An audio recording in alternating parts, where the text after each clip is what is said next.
Berbicara Roh Kudus kami berdoa di dalam nama Tuhan Yesus. Yang percaya sama-sama katakan amin. Silakan duduk. Shalom. Gimana kabarnya? Saya mau tanya makanan apa yang paling enak sejauh ini? Rawon ya. Kemarin itu saya merasa sudah kenyang ya. Jadi saya persiapan istirahat sebentar karena dari hari Sabtu saya udah ada KKR, khotbah, seminar, minggu khotbah 3 kali, terus kemudian sore sama-sama dengan malam ini, malam kemarin KKR kan. Jadi saya diajak sama Pak Denny. Yang ajak saya makan siapa ya? Pak, saya belum kenal nama Pak Andi ya. Pak makan Pak. Saya bilang aduh Pak, nggak usah, saya kenyang, saya mau persiapan saja itu.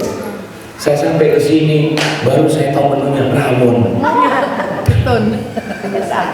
Akhirnya apa? Lapar lagi saya langsung. Bang Pak Andi baik ya, cuman saya kurang menjaga Pak rawon loh Pak gitu. Memang dia pengen oh ya mau istirahat pembicaranya kan begitu ya. Cuman akhirnya saya jadi lapar lagi saudara-saudara ya. Jadi selesai Anda semua bakar kayu di bawah, saya makan rawon di sana. Sudah makan rawon dikasih kerupuk, ibu siapa yang kasih saya ya rawonnya semalam ya? Iya ibu ya, ibu siapa bu? Bu Betty kasih sama kerupuk, suara saya hilang, makan lagi kerupuk saya. Aduh, karena rawon makan rawon tanpa kerupuk itu udah afdol. Jadi akhirnya saya makan kerupuk. Tadi pagi dikasih lagi saya pencobaan kerupuk lagi. Siapa yang kasih tadi itu? Siapa? Siapa yang kasih? Ya, saya makan. Pak Tim bilang begini, Bapak nggak suka kerupuk? Loh! Saya sengaja kerupuknya di belakang saya belakangin begini saya makan. Saya tidak lihat. Kenapa? Memang daging itu lemah ya. Roh penurut tapi daging itu lemah ya. Jadi saya berharap rekan-rekan, Bapak Ibu, saudara-saudara enjoy menikmati momen retreat di tempat ini. Amin. Bukan cuma senang mata lihat yang dijoro-yoroyo ya, tapi juga perut kenyang. Amin. Tapi juga hati dipulihkan. Ya, bilang sama kiri kanan, hati dipulihkan. Ya. Ingat semalam ya, keadaan kita tidak langsung serta-merta berubah, tapi Tuhan mengubah keadaan dimulai dari hati kita. Tuhan mengubah situasi hidup kita dimulai dari hati kita. Nah karena itulah memang retreat ini ada untuk itu. Retreat ini ada supaya kita belajar, saudara-saudara. Katakan sama-sama dengan saya, belajar. Kadang saya tuh ingat dulu belajar itu adalah saya pengen cepat-cepat selesai sekolah. Iya loh, cepat-cepat selesai sekolah dan mari dan kuliah dan kerja. Kita pikir masa belajar itu adalah waktu kuliah tok. Ternyata belajar itu adalah bagian seumur hidup. Seumur hidup kita mengalami yang namanya belajar dan terutama belajar itu bukan isi otak saja, tapi belajar itu hatinya diubahkan. Nah hari ini saudara kita akan sama-sama ngomong satu tema yaitu faithful in every battle. Setia dalam segala pertempuran hidup kita. Ya, kita akan sama-sama baca ayat ini Lukas 16 ayat yang ke-10. Ya, sama-sama kita baca 1, 2, 3. Barang siapa setia dalam perkara-perkara kecil, ia setia juga dalam perkara-perkara besar. Dan barang siapa tidak benar dalam perkara-perkara kecil, ia tidak benar juga dalam perkara-perkara yang besar. Saya mulai dengan sebuah foto. Anda bisa lihat ini foto, kira-kira foto yang diambil di mana? Di Cina. Kelihatan sipit-sipit semua ya. Kira-kira diambil kapan?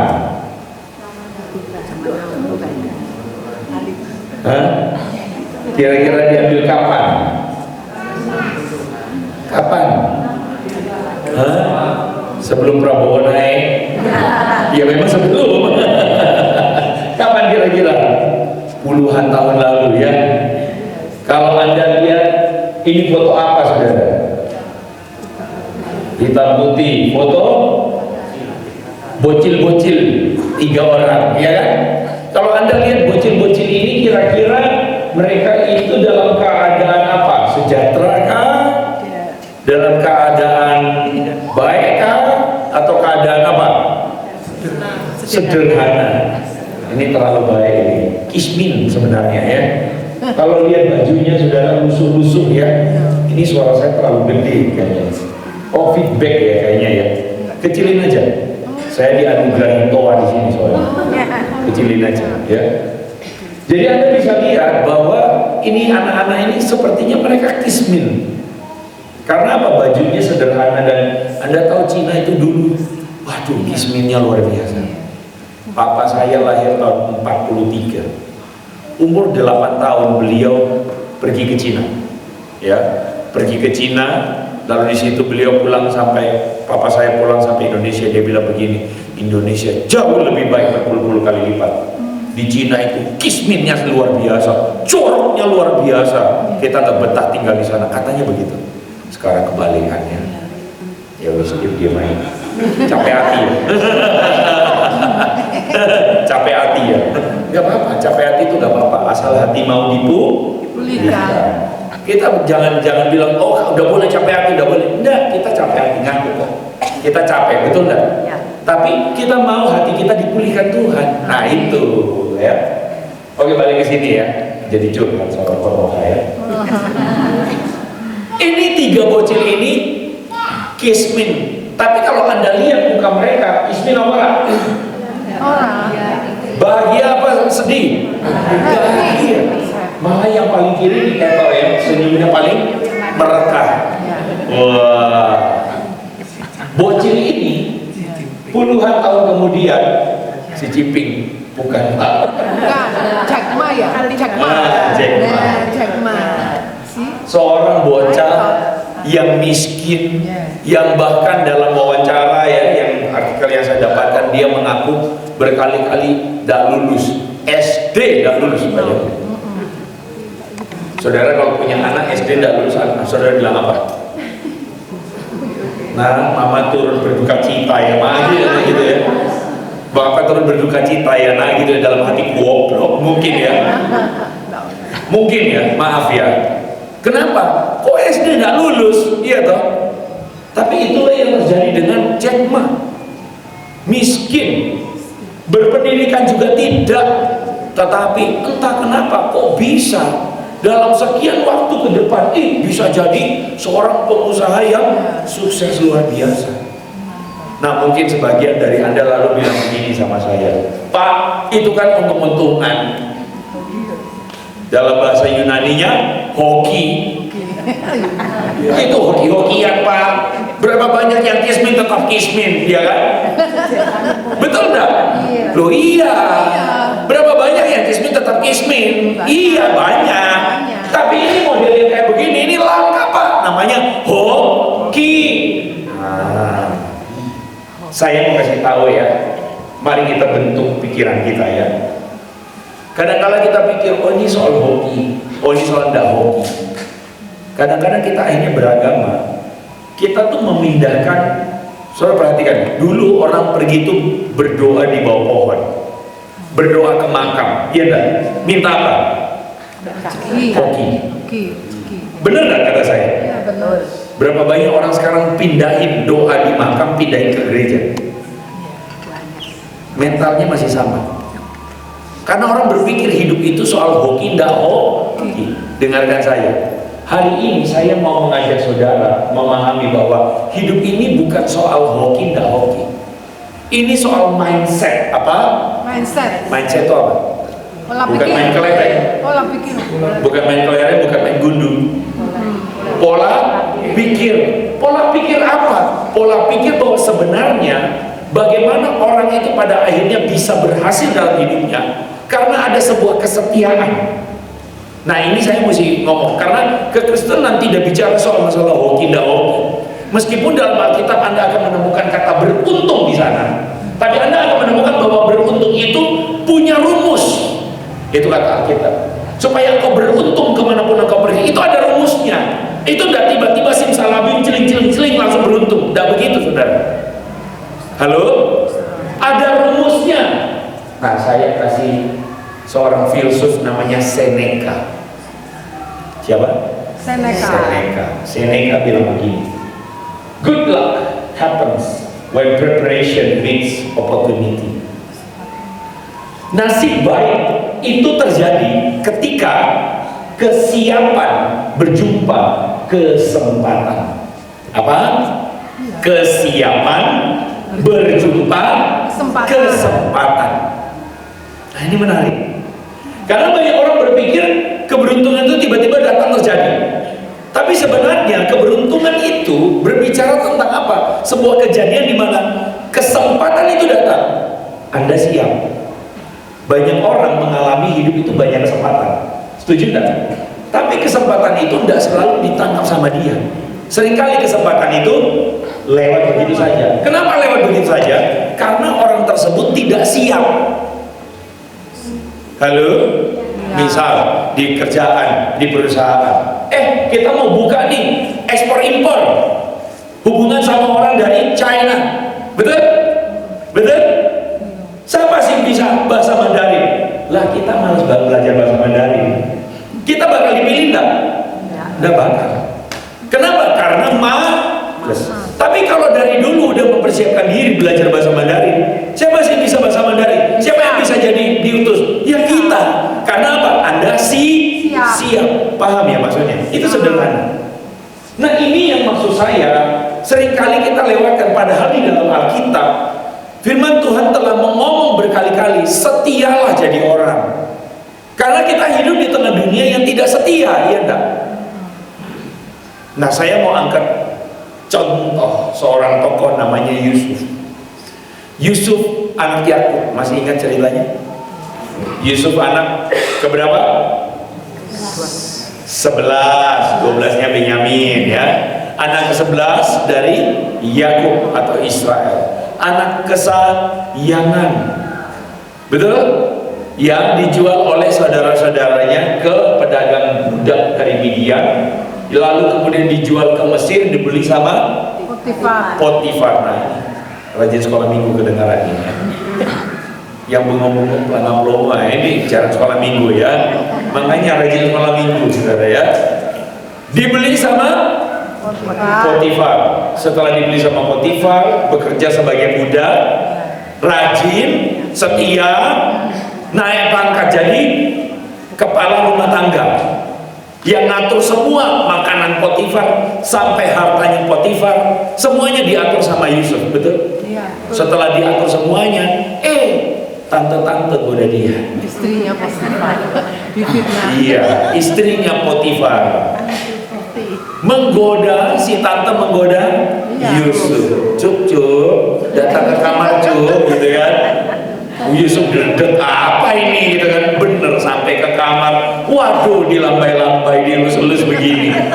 Yusuf bilang apa? Aku tidak mau berdosa di hadapan Tuhan. Aku tidak mau. Dia pergi meninggalkan si tante. Si tante marah, ngambek, difitnah lagi si Yusuf. Masih ingat ceritanya ya? Dijeblosin ke dalam penjara. Cerita Yusuf di dalam penjara itu, kita tahu bersama-sama bahwa di sana dia ketemu dengan dua orang, juru roti dan juru minum. Singkat cerita, juru minum Yusuf bilang, dalam 3 hari kamu akan balik ke posisimu. Masih ingat? Terus kemudian Yusuf bilang kepada juru minuman, jangan lupakan aku, ingatlah akan aku. Apa maksudnya ingatlah akan aku? Karena Yusuf baperan. Bukan. Kenapa dia bilang ingatlah akan aku? Kenapa saudara?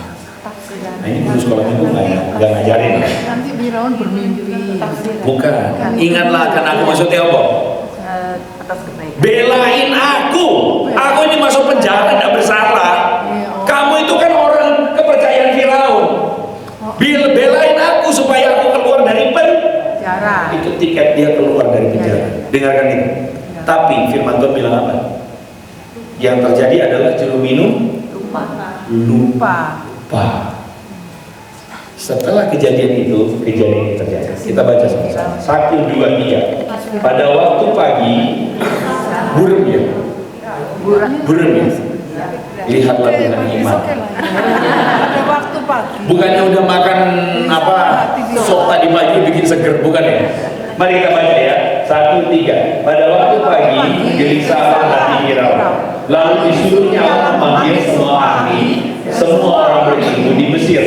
Firaun menceritakan mimpinya kepada mereka, tapi seorang pun tidak ada yang dapat mengartikan kepadanya.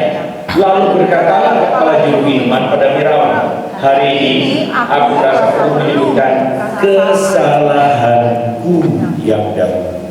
Dengarkan ini. Firaun mimpi apa?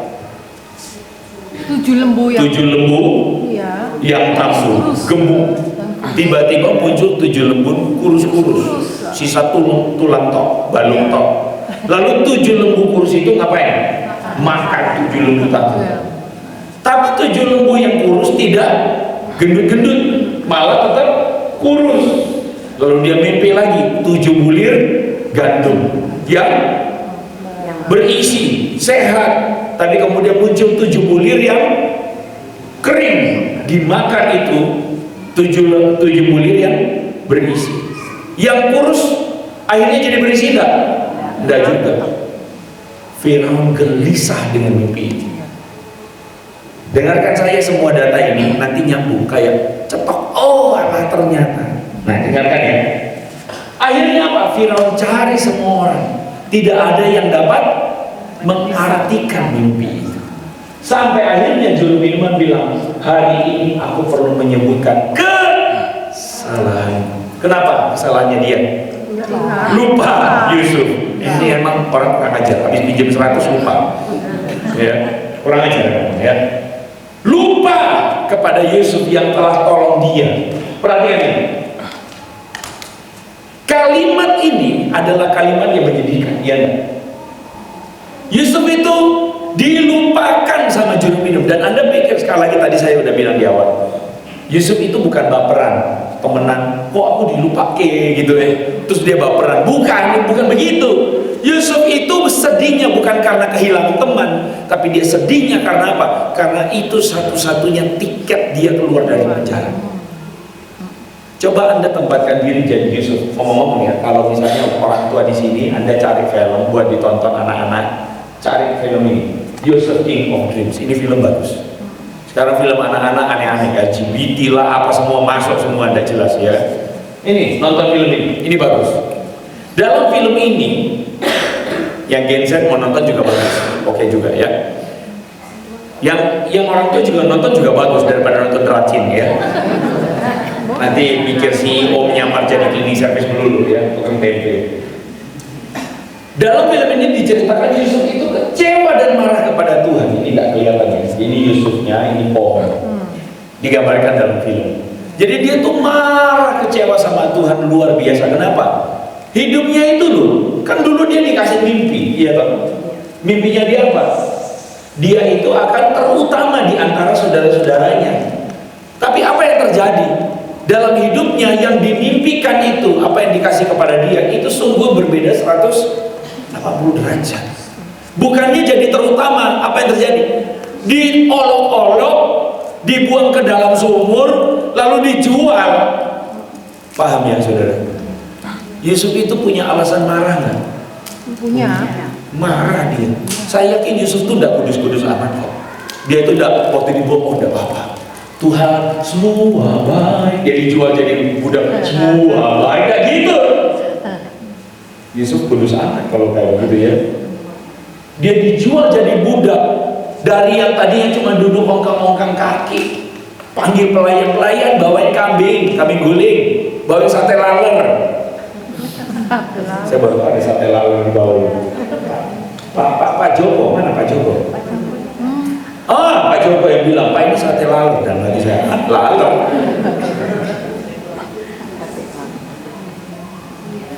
Mbak, bawain sate laler. Datang. Dari dulu hidupnya begitu. Sekarang hidupnya apa? Kosek-kosek.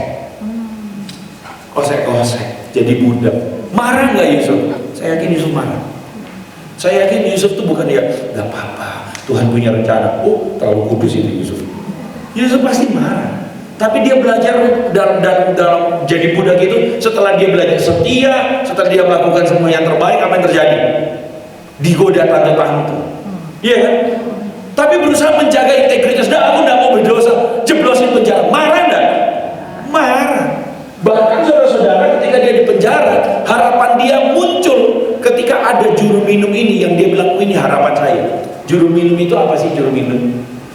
Juru minum itu adalah orang yang nentuin minuman raja. Jadi segala yang disuguhkan kepada raja itu harus lewat dia. Dia yang minum dulu. Karena apa? Kalau diracun dia yang mati. Jadi juru minum itu orang kepercayaan raja. Paham enggak? Paham. Saudara. Jadi orang kepercayaan raja ini duduk di samping raja, bisik-bisik sama raja. Jadi Yusuf itu membayangkan si juru minum ngomong begini sama Firaun, gitu. Enggak orang. Ya, aku punya konco. Sopo deh penjara. Lu kok iso? Sopo jenenge? Yusuf. Wong apa itu? Orang dari mana itu? Orang Ibrani. Terus dia membayangkan si juru minum bilang sama raja, dia ini orang sakti loh, bebasin pokok. Terus Firaun bilang, oh iya bebas. Itu loh pikiran Yusuf. Pikiran Yusuf itu supaya dia keluar dari penjara. Anda paham gak maksudnya? Tapi ketika dikatakan Yusuf dilupakan, Anda coba tempatkan diri jadi Yusuf, marah gak? Marah, kecewa Pak, marah. Bukan cuma kecewa, marah. Marah sama siapa? Juru minum. Marah sama Tuhan. Betul nggak? Saya jadi Yusuf, saya marah loh sama Tuhan. Tuhan mau gimana lagi jalannya? Itu loh satu-satunya jalan. Itu satu-satunya tiket. Wes nggak ada lagi wes. Di penjara itu apa artinya? Dilupakan, tunggu waktu, dieksekusi mati. Itu aja. Anda paham maksudnya? Di penjara itu bukan kayak penjara sekarang. Aku mau besuk. Siapa mau besuk Yusuf? Nggak ada yang besuk dia. Di penjara itu di bawah tanah, bukan penjara sekarang yang di ruangan. Nggak, di bawah tanah. Penjara di bawah tanah begitu. Apa yang dia mau? Apa yang jadi harapan dia? Nggak ada. Jalan dia tertutup. Halo? Jalan dia tertutup.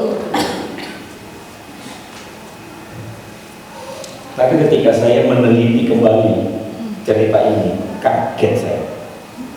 Saya kaget. Waktu saya meneliti kembali cerita ini, saya kaget. Dengarkan saya baik-baik. Yang ngantuk, bukalah matamu. Dengarkan saya baik-baik. Bagaimana jika hari itu juga juru minum raja ingat Yusuf? Ya, ada terjadi apa? Penguasa Mesir. Bisa juga sih. Benar. Selain itu, bagaimana kalau juru minum Firaun itu ingat Yusuf? Apa yang terjadi? Handphone belum jadinya. Apa yang terjadi, saudara? Halo? Oke, dengarkan saya baik-baik ya. Dengarkan saya baik-baik. Kalau si juru minum ini mengingat Yusuf, dia akan ngomong begini sama Firaun, aku punya konco, orangnya sakti mandraguna. Sopo? Yusuf. Apa saktinya? Dia bisa menafsirkan mimpi. Kira-kira Firaun ngomong apa? Bu, ya bisa aja percaya, Bu. Tapi kalaupun percaya, ngapain dia? Ya wes. Iya toh? Iya. Dia tidak punya mimpi. Halo? Dia tidak punya kebutuhan. Semuanya ada, hidupnya aman-aman saja. Betul enggak? Oh, bisa menafsirkan mimpi, dukun dong. Nah, gitu mungkin ya. Malah Firaun akan tanya, orang mana? Ibrani. Ingat orang Ibrani pada waktu itu bangsa pendatang yang di kemudian hari jadi budak. Ingat ya, orang Mesir itu rasis. Oh, Ibrani, kok bisa dia masuk penjara? Itu pertanyaan Firaun, betul nggak? Si ini bilang apa? Oh, dia masuk penjara karena katanya menggoda istri Potifar. Firaun akan bilang, Potifar? Panglima gue? Iya. Menurut Anda, sebagai seorang pemimpin politik, Firaun akan ngapain terhadap Yusuf? Marah. Marah. Marah. Apakah ada yang begini? Firaun akan bilang, sebagai pembela hak asasi manusia, kita bebaskan Yusuf karena dia tidak terbukti bersalah. Begitu? Dia akan ngapain? Pemimpin politik loh ya. Kalau dia pemimpin politik, berarti dia mementingkan kepentingan politik. Kepentingan politiknya dia apa?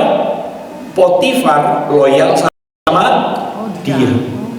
Berarti terhadap Yusuf dia akan ngapain? Bunuh. Anda paham?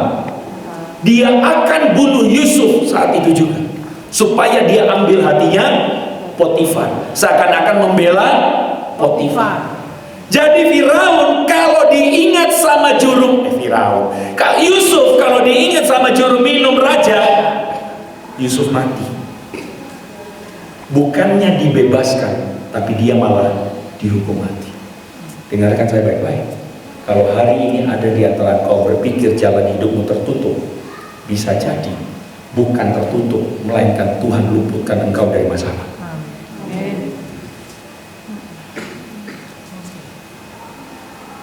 Kalau hari ini ada di antara engkau, maaf ya, merasa bahwa hidupmu ketemu masalah, merasa usahamu menurun, maaf, saya bukan mau gimana-gimana, tapi bisa jadi Tuhan meluputkan engkau dari masalah. Tuhan meluputkan engkau dari masalah besar. Kadang kita pikir ini jalan tertutup, kadang kita pikir ini jalan apa? Jalan buntu. Kadang kita pikir apa? Ini masalah. Maaf, bisa jadi Tuhan meluputkan engkau dari masalah besar yang menunggu engkau. Bagi Yusuf, saya yakin Yusuf marah-marah sama Tuhan. Saya yakin dalam cerita film itu dikatakan Yusuf tuh sampai bilang, Tuhan, salah gue apa? Dia sampai bilang begitu. Salahku apa? Aku berusaha hidup benar, aku berusaha hidup setia, aku melakukan yang terbaik. Salahku apa? Kata dia. Itu dalam film itu diceritakan begitu. Tapi ternyata Tuhan bekerja. Kalau Anda baca kejadian ya, kisah Yusuf itu dari pasal, saya agak lupa berapa, Anda akan menemukan selalu pasal itu dimulai dengan perkataan ini, tetapi Tuhan menyertai Yusuf. Yusuf menyadarinya enggak? Enggak. Tapi Tuhan menyertai Yusuf. Tuhan menyertai Yusuf. Tuhan tidak meninggalkan Yusuf. Dan kadang-kadang penyertaan Tuhan terjadi dengan cara dia menutup jalan. Kenapa dia menutup jalanmu? Karena memang bukan itu jalan. Halo, saya yakin waktu saya ngomong begini ada di antara Anda yang kemudian merasa kena. Tapi saya kasih tahu, dan saya mau bilang begini, ini loh perubahan cara pikir, perubahan cara pikir. Kegagalan kita adalah mungkin kita tuh tidak benar-benar menaruh hidup kita dalam tangan Tuhan. Kita pengen kuasai jalan hidup kita. Kita pengen jalan hidup kita mesti lewat sini, mesti lewat sana. Halo, kita pengen jalan hidup kita tuh di jalan Tuhan. Taruh hidupmu dalam tangan Tuhan. Kalau sesuatu yang buruk terjadi, bilang begini, Tuhan aku tidak ngerti hari ini, tapi aku tahu Engkau bekerja dalam segala sesuatu mendatangkan kebaikan. Seorang istri datang sama saya bilang, Pak, itu suami saya selingkuh. Aku sedih, Pak. Dulu tuh dia setia orang. Saya bilang, kok tahu setia? Dulu waktu masih pacaran, Pak, merintis dari nol putul, dia telepon saya, kamu wis makan? Belum, tak bawain nasi goreng. Lu ndak usah, nasi goreng kesukaanmu. Dia bawa dari Pademangan sampai ke Cengkareng, 20 km pakai motor, hujan-hujan. Lu sampai di depan bawa ini nasi goreng, nasi goreng. Aku cinta kamu sekarang nih, nah, gitu tuh. Setia Pak, dulu makan sepiring berdua, betul? Halo. Tapi sejak jadi manajer, selingkuh Pak. Kok bisa ya, iblis goda dia kali ya, dia dipelet kali ya. Nah itu, udah mulai cari kambing hitam, iblis lah, pelet lah, dukun lah. Saya bilang, Bu maaf ya, saya maaf dengar cerita ini, tapi mungkin bisa jadi dulu bukan suami ibu setia, suami ibu belum punya modal untuk piara ani-ani. Kata orang, abang ada uang, abang nih. Saya. Nggak ada uang, abang nih. Enggak. Kadang-kadang ibu-ibu itu lupa bahwa kalau abang ada duit, abang bisa punya simpenan. Kalau simpenannya dalam brankas, puji Tuhan. Kalau simpenannya dalam deposito, puji Tuhan. Tapi kalau simpenannya di kos-kosan, mate. Iya kan? Betul? Betul? Betul? Saya yakin 1000% memberkati kita, Tuhan tuh terlalu gampang. Tetapi masalahnya, masalah kita bukan tidak ada duit. Masalah kita tuh di sini. Bisa jadi kita tidak bisa dipercayakan itu. Anda paham, saudara? Halo. Seringkali orang itu tahu, pernah dengar istilah OKB? Orang kaya baru. Orang kaya baru. Ada enggak? Banyak. Norak, belagu, hancur hidupnya itu. Dulu di gereja, shalom. Setelah naik Alphard, kamu udah mau di gereja ini apa? Kismin semua, cari gereja yang lebih kaya. Itu tuh hancur. Tunggu hancur, saya kasih tahu. Betul? Buat saya, Yusuf terjadi. Ini terjadi pada Yusuf. Saya waktu dapat pengertian ini, saya kaget. Saya bilang, Pak Tuhan, saya memuji Engkau. Kenapa? Kalau saya jadi Yusuf, saya marah sama Tuhan. Tapi ternyata waktu marah sama Tuhan, Tuhan itu sebenarnya sedang menyelamatkan Yusuf. Aku menyelamatkan kamu Yusuf, justru aku mengizinkan engkau dilupakan. Karena kalau sampai kamu diingat, mati kamu itu. Amin. Tapi itulah yang saya mau bilang tadi. Anda ingat perkataan Seneca? Keberuntungan itu terjadi ketika kesiapan berjumpa kesempatannya datang. Itu yang saya bilang, kesempatannya datang waktu kapan? Tidak ada angin, tidak ada hujan. Firaun gelisah gara-gara mimpi. Anda bayangkan pimpinan negara superpower, tidak butuh apa-apa, tiba-tiba belingsatan. Anda tahu belingsatan bahasa Ibrani itu? Galau. Ya, lebih gaul Bu ya. Galau kenapa? Galau karena mimpi. Loh, siapa sih bisa bikin itu? Ya Tuhan, betul enggak? Dia cari semua orang, kok tidak ada yang bisa mengartikan. Barulah si juru minum ingat, loh si Encok lali aku. Baru dia ngomong, aku lali. Ada Encok di penjara bisa mengartikan mimpi. Firaun nggak nanya dia di penjara kenapa, nggak perlu nanya dia, karena dia butuh diartikan mimpinya. Panggil Yusuf keluar, dia nggak tanya Yusuf siapa, dia nggak tanya Yusuf kenapa, betul? Karena dia cuma mau tahu satu, artikan mimpi. Itu loh kesempatannya datang. Kesempatannya datang ketika kesiapan ada. Bahkan bukan cuma itu saudara.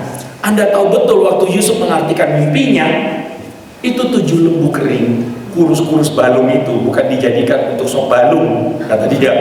Itu menandakan apa? 7 tahun kelaparan.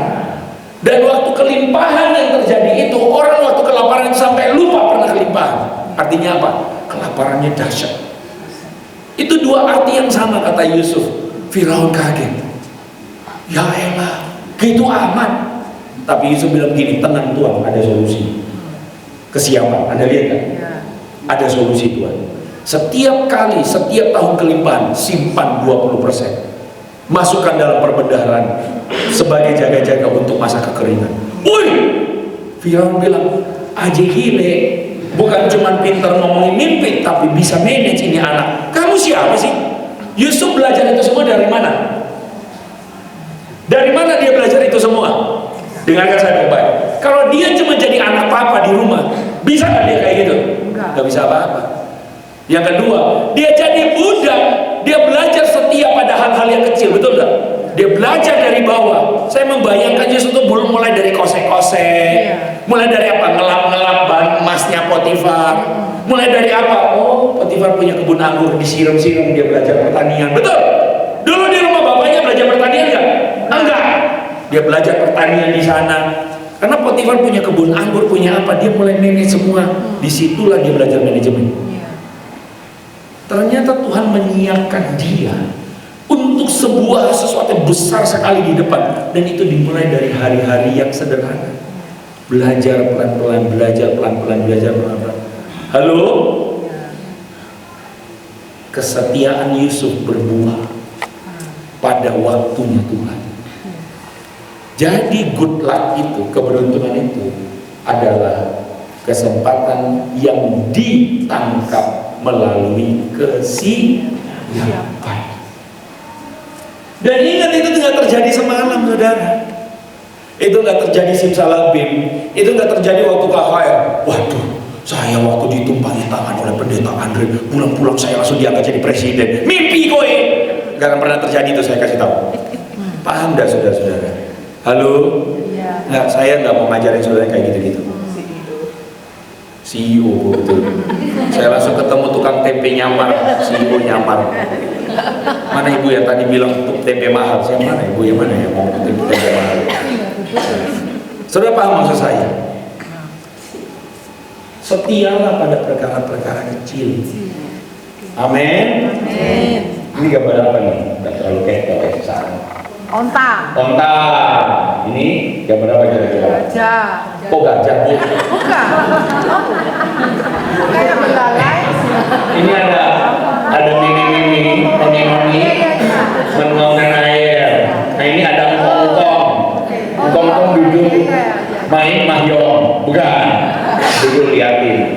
Gambar apa itu? Ripka, rajin sekolah minggu ini. Guru sekolah minggu. Oh, guru sekolah minggu, pantas. Lain waktu nggak boleh jawab ya. Jangan bercanda ya. Ribka memberi minum onta-ontanya Eliezer. Ini apa nih? Siapa nih? Ini kejadian apa ini? Nah ini ya jemaah, mau punya hikmat Tuhan, baca Alkitab. Jarang baca Alkitab, jauh mimpi dapat hikmat Tuhan. Itu Alkitab dipakai itu buat dibaca. Ya, oke saya balik ya. Eliezer ini ngapain? Sama Ribka Mencari jodoh. cari jodoh. Jadi ceritanya Abraham bilang sama Eliezer, Ishak ini wes wayai kawin, tapi ini anak heran ini, nggak cari cewek, gitu ya. Kamu cari pasangan buat Ishak. Eliezer pergi, siap, dia pergi ke Haran. Dia datang ke sana, dia jalan galau dia. Tuhan, kira-kira siapa ya yang kau tunjukkan untuk jadi istrinya si Ishak? Eliezer akhirnya doanya begini, biarlah dia perempuan yang saat aku tak minta minum, dia bukan cuma kasih minum ke aku, dia kasih minum ke onta-ontaku. Itu tanda dari Tuhan. Ini dengarkan ya, Eliezer bukan minta tanda begini, Tuhan biarlah cewek pertama yang tak ketemui baju bola-bola warna merah itu jodoh. Nah gitu. Ini anak-anak muda sekarang kayak gitu tuh. Tuhan, aku minta tanda apa? Cewek ini nanti ngecat rambut ungu. Itu pasti jodoh dari Tuhan, bertobat kamu ya. Itu udah ada gunanya ya. Kok saya tahu? Kok pastor tahu? Ya saya dulu gitu juga soalnya.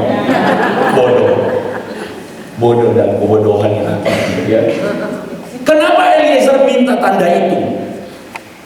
Eliezer minta tanda itu ada maknanya, saudara. Apa maknanya? Waktu aku minta minum, dia akan dengan senang hati kasih minum. Apa artinya?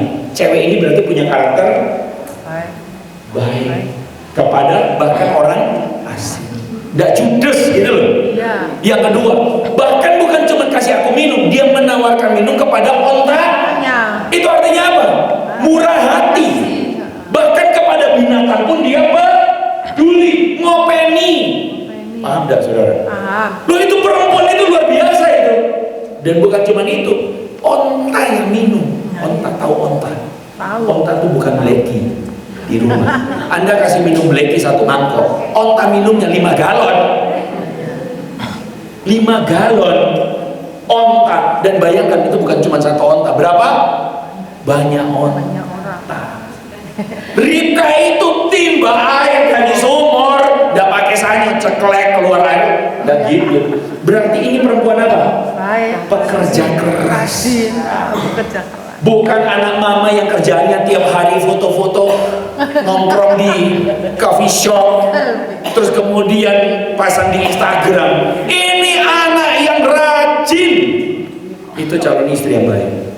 Elisa itu nggak minta tanda goblok-goblok. Halo? Iya. Dia minta tanda yang benar dari Tuhan. Ditunjukkanlah jalan ini. Loh, saya tanya, Ribka itu jadi anak rajin, kerja keras. Itu simsalabim hari itu. Hari-hari Ribka ngapain berarti? Ya begitu. Hari-hari dia bantu orang tuanya ngambil air dari sumur. Betul? Bukannya TikTok-kan. Belum ada, Pak.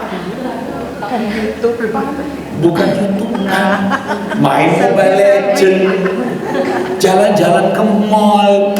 Mama bilang, ayo bantuin masak. Wes janji mah. Begitu caranya. Kamu udah pernah ketemu itu barang? Iya enggak? Iya. Halo. Iya. Hari ini anak-anak pemudi-pemudi kalau disuruh cuci piring, cuci. Belajar setia kepada Tuhan. Betul? Bukan cuma pemudi-pemudi, cowok-cowok untung aku udah disebut. Kamu juga. Masa belajar setia, amin. Setia pada hal-hal yang kecil, setia pada hal-hal sederhana. Karena ingat, kesempatannya datang kita nggak tahu. Betul. Tapi ketika kesempatan datang, kamu siap. Yang di tempat kerja, belajar setia untuk benar. Setia untuk melakukan tugas-tugasmu, setia untuk menunaikan semuanya. Jangan bilang, dia juga udah bikin, aku juga udah bikin laporan. Jangan gitu. Datang ke kantor, jangan main Facebookan. Masih Facebook? Friendster? Paham saudara? Karena ketika kesempatan datang, kamu siap. Bukan sembarangan. Saya kasih contoh lagi. Apa ini kira-kira? Terus kalau minggu tidak boleh ngomong. Ruth. Buas. Hah? Ruth dan Buas. Siapa ngomong Ruth itu? Saya. Loh, Ibu rajin baca kalau boleh ngomong. Oh iya, udah ketahuan Ruth ya. Ini Ruth. Siapa Ruth? Menantu Naomi. Ceritanya Naomi punya suami namanya Elimelek. Mereka pergi mengungsi dari Bethlehem ke Moab. Di Moab, Elimelek sama Ruth buka es doger. Buka usaha baru lah. Terus kemudian 2 anaknya laki-laki itu ketemu 2 perempuan Moab, kawin sama mereka. Tapi singkat cerita, Elimelek meninggal. 2 anak laki-lakinya meninggal, sehingga tersisalah 3 janda. Lalu Ruth bilang, Naomi bilang begini, aku wis tak pulang ae wis, Tuhan mengutuk aku. Tuhan mengutuk aku. Itu bagi Naomi begini. Seperti kayak Yusuf, Tuhan tutup jalanku. Naomi bilang, Tuhan tuh kutuk aku sampai aku tuh pahit hidupnya. Aku tak pulang ae wis. Pulang ke Bethlehem. Yang Orpa, satu menantunya, pulang. Ruth bilang sama 2 menantunya, kamu cari suami lain, cari suami. Supaya apa? Supaya kamu bisa hidup. Orpa pergi. Tapi Ruth bilang begini, aku melu kamu Naomi. Loh, kenapa? Karena Tuhanmu Tuhanku. Aku ikut kamu. Ini menantu masih muda, ikut mertuanya yang maaf, wes keriput, yang gak iso apa-apa. Zaman kapan Anda menemukan ada mantu mau ikut mertuanya yang gak punya apa-apa? Di zaman sekarang ada mantu ikut mertua karena mertuanya punya ruko 6M. Betul nggak? Supaya nanti pas dia putus nyawa, duitnya turun ke dia. Betul nggak? Banyak. Zaman sekarang mantu ikut mertua karena di safety box ada emasnya. Paham? Ini Ruth ikut Naomi, di mana Naomi tidak punya apa-apa, dan bukan hanya tidak punya apa-apa. Naomi mesti dikasih makan. Siapa yang kasih makan? Ruth.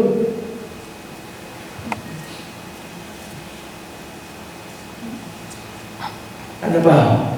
Bahkan ketika sampai di Bethlehem, orang-orang kaget, lu siapa itu? Naomi bilang, aku Naomi, jangan panggil aku Naomi, panggil aku Mara, karena aku pahit. Ruth sampai di Bethlehem dengan Naomi. Ruth bilang begini, izinkan aku cari makan buat kita. Hebat ini menantu. Aku cari makan, mungut hasil panen orang, mungut sisa-sisanya. Izinkan aku yang cari makan. Bayangkan perempuan muda merendahkan diri begitunya untuk kasih makan mertuanya. Datanglah dia ke ladangnya Boas, salah satu juragan tanah yang ada di sana. Delalah, delalah. Boas lihat, loh, kok bisa ada perempuan muda di sini? Karena biasanya mungut-mungut ini orang kismin, tidak bisa makan, atau perempuan tua pasti, janda. Anda paham ya maksudnya ya pada zaman itu? Tidak ada perempuan muda di sini. Biasanya perempuan muda, maaf ya, pada zaman itu perempuan muda kalau udah jadi janda, kalau dia nggak bisa cari suami yang lain, dia akan jadi apa? Prostitusi. Maaf saudara, pada zaman itu begitu. Kok ini ada perempuan muda mau mungut-mungut apa? Mungut-mungut hasil ini panen. Siapa dia? Hamba-hambanya Boas bilang, itu mantunya Naomi. Oh Naomi yang Elimelek itu, yang ke Moab itu, yang udah balik itu, yang suaminya mati. Iya. Boas mulai heran, kok ada mantu mau ikut mertua yang kayak begini, Anda punya apa? Disitulah muncul benih-benih cinta. Perempuan langka ini bagi Boas, ya kan? Muncul lagu, ini kan namanya cinta. Oh ini kan cinta.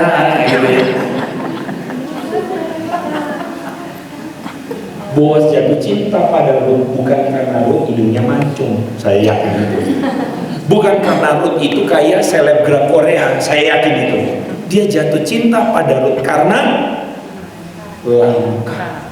Kamu tidak akan menemukan perempuan yang setia seperti ini. Halo.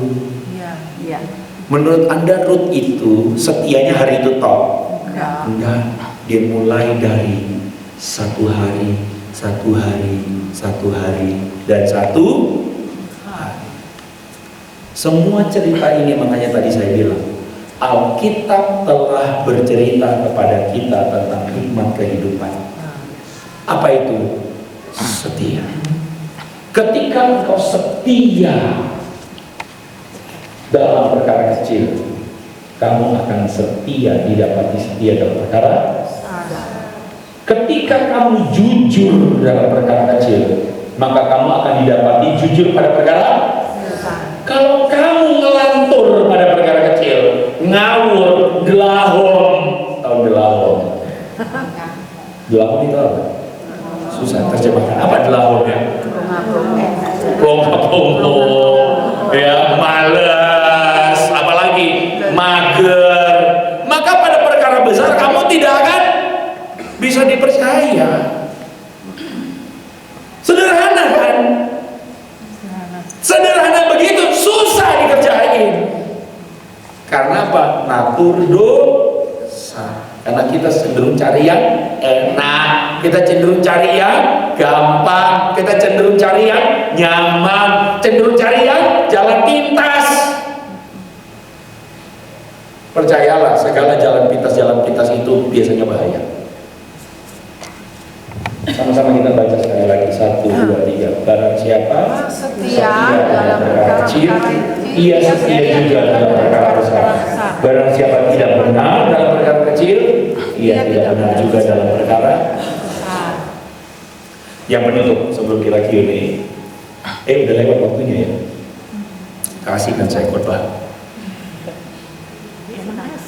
Asik. Suara saya habis tadi. Minum Pak. Minum diganti itu kan. Nanti diganti itu. Amin. Saya itu jadi pembina tim remaja berapa tahun di gereja. Saya selalu bilang sama anak-anak remaja saya, kamu jangan pernah menganggap pelayanan itu kamu kasih buat Tuhan. Waktumu itu siapa yang kasih? Tenagamu siapa yang kasih? Uangmu siapa yang kasih? Jangan pernah merasa berjasa dalam pelayanan. Malah kamu mesti lihat pelayanan itu sebagai berkat. Kenapa? Kesempatan untuk apa, Bu?